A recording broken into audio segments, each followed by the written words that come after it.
Welcome! In this video, we'll explore simple questionnaires you can use at home to better understand your sleep and improve your rest. Let's start with the Pittsburgh Sleep Quality Index, or PSQI. This is one of the most widely used sleep questionnaires in the world. The PSQI is designed to measure your overall sleep quality over the past month, using 19 questions that cover a range of sleep habits and issues. The PSQI asks about your usual bedtime, how long it takes you to fall asleep, how many hours you actually sleep, and how often you have trouble staying asleep.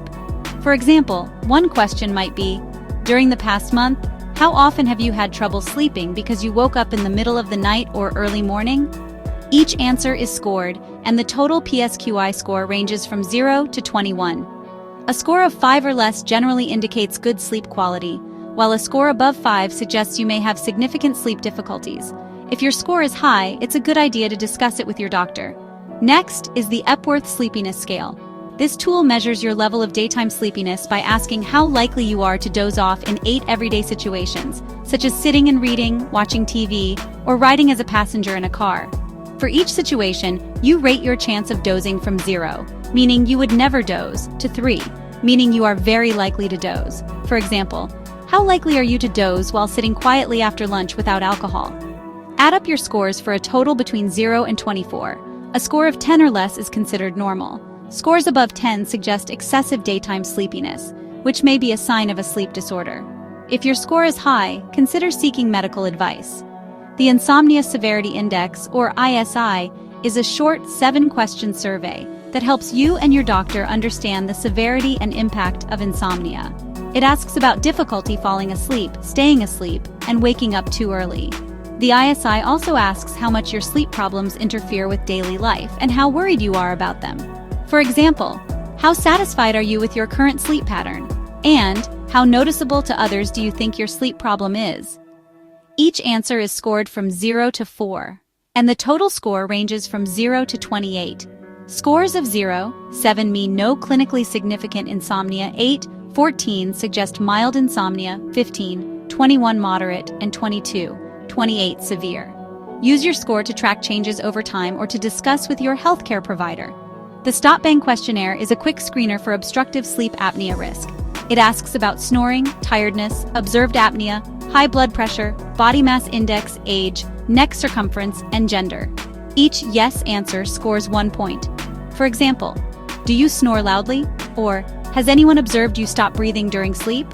A total score of 3 or more indicates a higher risk for sleep apnea and should prompt a conversation with your doctor. Finally, the Stanford Sleepiness Scale is a simple tool to track your alertness throughout the day. You rate how sleepy you feel right now on a scale from 1, meaning feeling active and vital, to 7, meaning almost in reverie, fighting sleep. Use the Stanford Scale several times a day to spot patterns in your alertness. If you consistently rate yourself as sleepy, it may be a sign to review your sleep habits or consult a professional.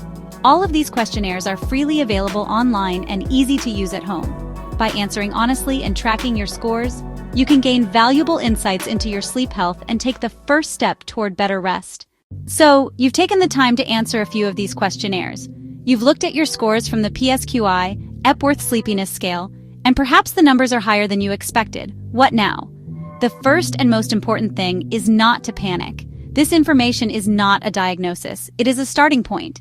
Think of it as a signpost pointing you in the right direction. Having an objective score can be incredibly validating. It confirms the fatigue or grogginess you've been feeling isn't just in your head. It provides concrete information to take the next crucial step toward better sleep. Your results are a powerful tool for a more productive conversation with a healthcare professional. Instead of saying, I think I sleep badly, you can say, I scored a 14 on the Epworth Sleepiness Scale, and I'm concerned about my level of daytime sleepiness. That gives your doctor specific, standardized information to work with. It helps them understand severity and ask targeted follow-up questions.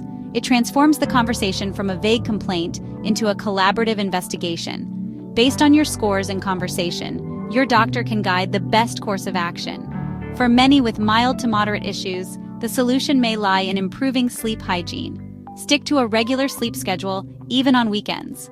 Create a cool bedroom. Create a dark bedroom. Create a quiet bedroom. Avoid caffeine close to bedtime. Avoid alcohol close to bedtime. Your questionnaire results can pinpoint which sleep hygiene areas need attention. However, if scores suggest a more significant problem, like high risk for sleep apnea, stop bang, or severe insomnia, your doctor may recommend further investigation, a referral to a sleep specialist, a formal sleep study. Self-testing is valuable. It acts as an early warning system to catch problems before they worsen. Taking a few minutes to complete a simple questionnaire is a small-time investment, but it could be one of the most important things you ever do for long-term health and well-being. So, why not give it a go? You might learn something that changes the way you sleep and live for the better.